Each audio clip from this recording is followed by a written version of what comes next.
Devin McCourty. He's a three-time Super Bowl champ, former defensive back, three-time All-Pro. You can catch him on Football Night in America. It'll be the Chiefs and the Giants. They'll be at MetLife Stadium, 8:20 Eastern. Okay. Why didn't the officials call those false starts on the Eagles with the tush push? I think it's tougher than we think. I think everybody's so zeroed in and looking to see if they're offsides or not. I mean, it's a clear miss of the play, and I think like if I'm the Chiefs, I'm pissed because to me, like you can't miss that on that play. Like everyone's been complaining about it. You can't now give them an advantage of the false start because I think if usually when the guys on defense line up offsides, that was like an emphasis last year. So obviously they'll be watching it a close call now, but when you lose in a close 3-point game last week, that letter doesn't help you at all. Is this a must-win situation for the Chiefs against the Giants?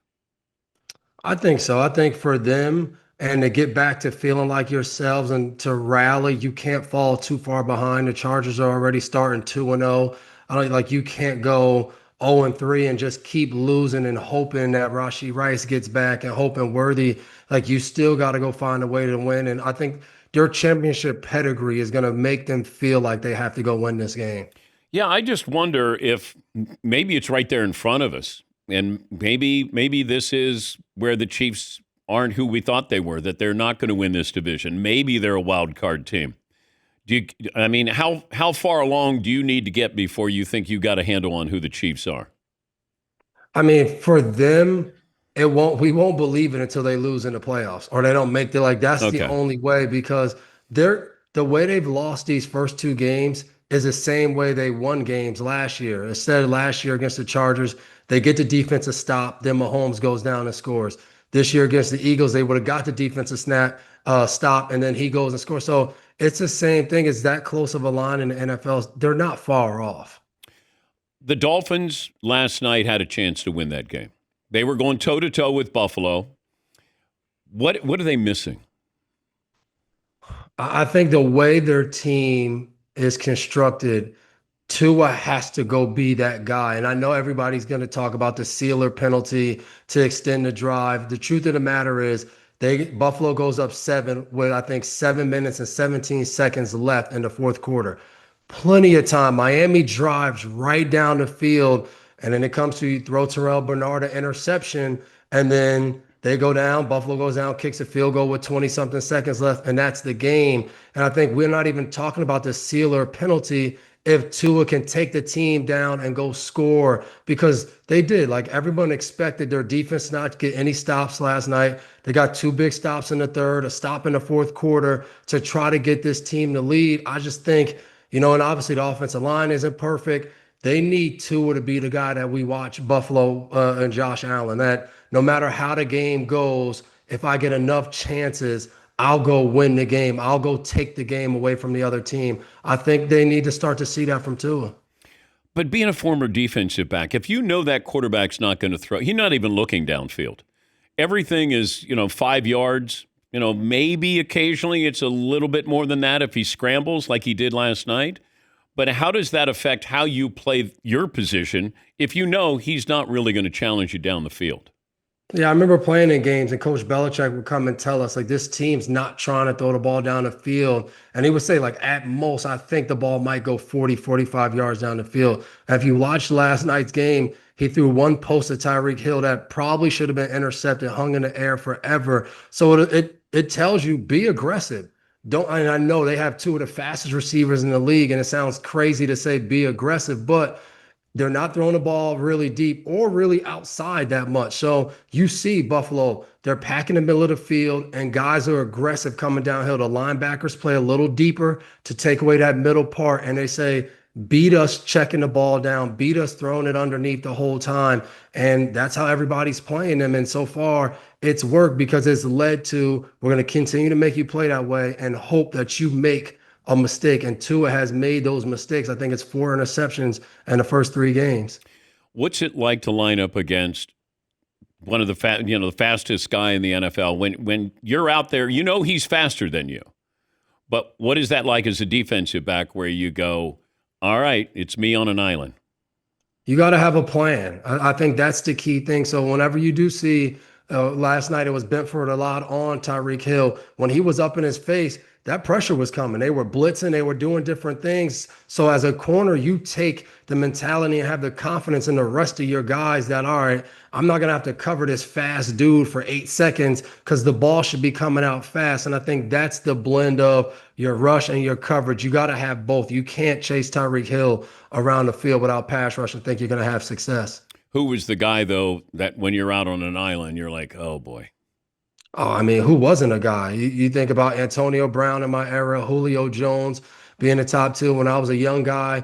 The first time we went to Detroit on Thanksgiving and you lined up against Calvin Johnson and you got in a stance and you were like looking up at him. Like those were the times that you were like, man, mom. And you're like, mom, did I really sign up to do this? But that's the challenge and the fun of playing defensive back. We're talking to Devin McCourty. You can see him on Football Night in America, the studio analyst, three-time Super Bowl champ with the Patriots. We were talking about baby names. Where can you name your child after a sports personality? I'm wondering in New England how many babies were named Brady.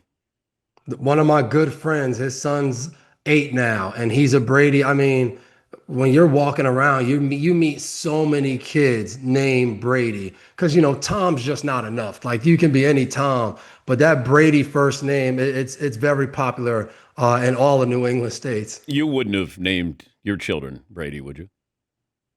I love Tom, but Brady wasn't coming in our house. We don't have no kids Brady. And nobody's naming their kid Belichick. Yeah, I'm not seeing that. Maybe there's some Bills out there though. William and they call him Bill out there. The Rams Eagles game is interesting because I don't know if we've seen the best the Eagles have.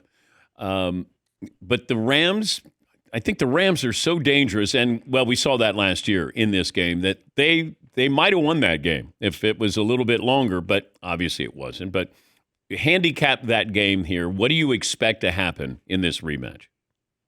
I think the biggest thing, I think the Rams are itching at this rematch because if you remember in that playoff game, Saquon Barkley had like 2 runs that were huge runs that made up all of those yards. And I hate saying this because every football game goes that way, but I'm sure they're sitting there saying, if we just don't give up those 2 plays in the running game, we successfully go out there and we kind of slow down Saquon Barkley. So I think that's a big part. Like everybody knows when the Rams can get in passing situations, you don't want to go against that defensive front. But I think the key thing for the Eagles is I think they're going to have to get the passing game going. I think the Rams, even more than last year, are going to devote so many people to stopping Saquon Barkley because even though we say only 2 plays, that's the danger of Saquon Barkley that on any given play, he can go to distance. So I think they're really going to say, you know what?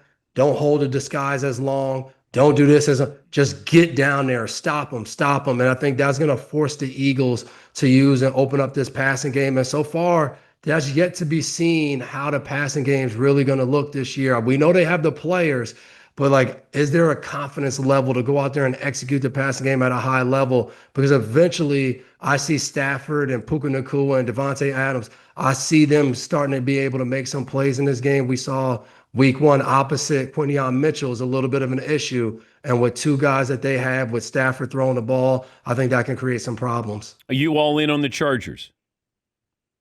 I've liked what I've seen from the Chargers. I really do. I think, we had the Hall of Fame game this year, and we all sat around the desk talking Justin Herbert. And my whole thing was I was tired of hearing about his talent and everything he could do. It was time to actually see it done. And I think in these first 2 weeks, they've answered the bell. They've come and they've showed they can dominate a game. They can win different ways. It's not just a running game. It's drop back pass. It's everything. So I do. I think they're for real this year. If I said you had to face Herbert, Jalen Hurts, Josh Allen, Lamar Jackson, who do you want to face out of that group? Who do I want to face? I would pick Herbert. I would pick the Chargers and playing against Herbert. I'm not picking the other 2 guys are you might as well not even say them. Josh Allen, Lamar Jackson. We're not even signing up for that. But I think the Eagles are defending champs with Jalen Hurts. He plays his best games in the biggest moments. Yeah. And I give a ton of credit to that. That's how I came into the league and grew up in the league was Belichick telling us your best players have to be their best in the biggest games, and Hurst has been that. Good to talk to you again. Have a fun weekend. Thank you again, Devin. No problem. Good to see you, Dan. That's Devin McCourty, three-time Super Bowl champ with the Patriots and Football Night in America. It'll be the Chiefs and the Giants.